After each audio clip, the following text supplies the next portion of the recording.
he'd execute just for her. Perhaps this was the police station calling to tell her that the woman who sat beside her was mistaken. It was a long shot and highly improbable, but that's what miracles were made of.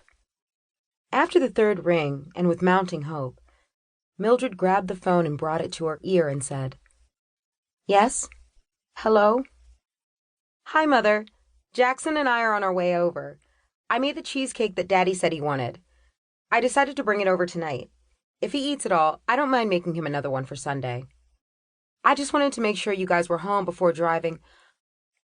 A burst of tears from Mildred silenced her youngest child who, just today, had arrived in Atlanta to spend Father's Day weekend with her dad. "Mother, what's the matter? Why are you crying? What is it, Mother?" "I need y'all, baby," Mildred responded through her sobs that had reached a point of being beyond her control. "The police are at my house. Please hurry." Chapter 1. 1 month later. Hunter Greene reread the letter in his hand and recalled the 4-week-old event as if it had happened yesterday. He knew that lingering heartache and desperation was the motive behind the unexpected correspondence. What he didn't yet know was how he would go about refusing the delusional woman's plea without causing her even more pain. The famed preacher's funeral services had been held 3 weeks ago. Hunter had been one among the hundreds who attended and viewed the large framed photo displayed on the stand by the closed casket. It had been a sad, dismal day, but surely the letter writer couldn't be serious in her request. Hunter's eyes were focused on the words on the paper, but his mind traveled back to the happenings of Thursday, June 14th. The flashing lights on the half-dozen or so police cruisers parked alongside the once peaceful stretch of Interstate 285 looked like splashes of lightning that rhythmically cut through the darkness of the midnight skies.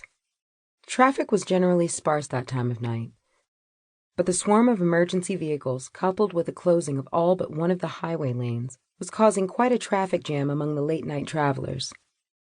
Water from the hose of a fire engine blasted through the stubborn flames that engulfed the wrecked van that had been the cause of the mass confusion.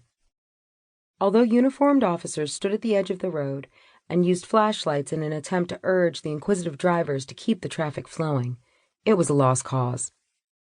In a lavish brick home that was surrounded by 6 acres of land, 3 of which housed the prize horses he bred, 35-year-old Hunter Greene sat forward in his chair.